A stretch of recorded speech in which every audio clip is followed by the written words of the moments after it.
Hujani hampir tanpa henti di beberapa bagian di Israel.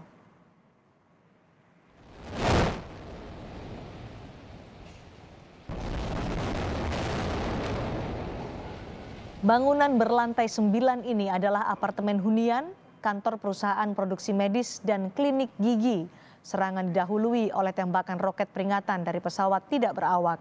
Tak lama kemudian, jet-jet Israel menghantam gedung itu lagi. Bangunan itu rusak berat, tapi tidak ada kabar tentang korban jiwa.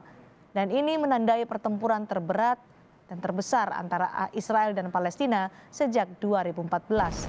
Perdana Menteri Israel Benyamin Netanyahu pada hari Selasa berjanji memperluas serangan, sementara militan Gaza melepaskan rentetan roket ke arah Tel Aviv yang padat penduduk. 150 warga Israel berbaris melalui Yerusalem Tengah pada Selasa malam menuntut diakhirinya siklus kekerasan yang telah menewaskan sejumlah militan dan warga sipil di Gaza serta 3 warga Israel. Pengunjuk rasa membawa spanduk yang menyerukan berakhirnya atau diakhirinya eskalasi kekerasan dan meneriakkan, "Kami tidak ingin perang lagi." Mereka meminta kedua belah pihak yang bertikai, baik Israel maupun kelompok Hamas, menghentikan kekerasan dan berunding. Aksi damai ini justru mendapat cemoohan dari sejumlah warga Israel lainnya yang pro tindakan pemerintah. Konfrontasi antara Israel dan Hamas yang dipicu ketegangan berminggu-minggu di Yerusalem meningkat hari Selasa ketika Israel melancarkan serangan udara baru di Gaza. Sementara kelompok Hamas menyerang Israel dengan ratusan roket.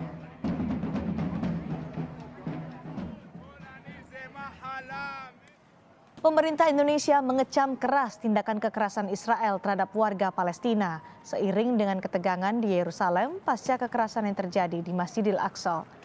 Terakhir, serangan udara yang dilakukan Israel juga mengakibatkan sedikitnya 24 warga Palestina tewas. 9 diantaranya adalah anak-anak. Sementara 2 warga Israel juga tewas akibat serangan roket Hamas. Indonesia menganggap tindakan yang dilakukan Israel adalah pelanggaran.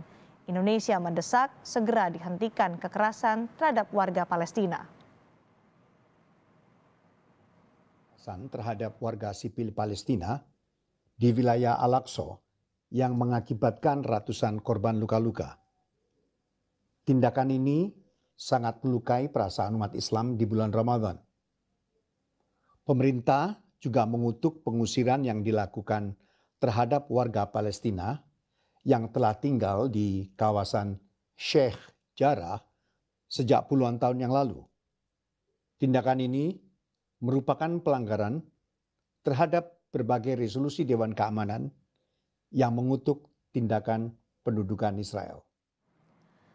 Pemerintah Indonesia melalui Menteri Luar Negeri Retno Marsudi juga meminta dunia internasional bekerja sama membantu Palestina dan mengakhiri pendudukan Israel di wilayah Palestina. Menlu meminta Dewan Keamanan PBB mengambil langkah tegas atas tindakan Israel dan mengusulkan kepada Organisasi Kerjasama Negara Islam atau OKI untuk melakukan pertemuan khusus membahas konflik yang terjadi di Palestina.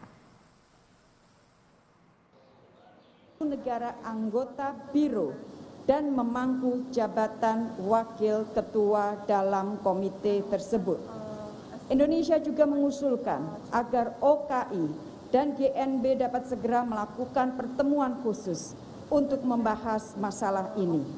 Indonesia juga terus mendesak agar Dewan Keamanan PBB dapat mengambil langkah nyata, menghentikan seluruh kekerasan dan menghadirkan keadilan dan perlindungan bagi Palestina.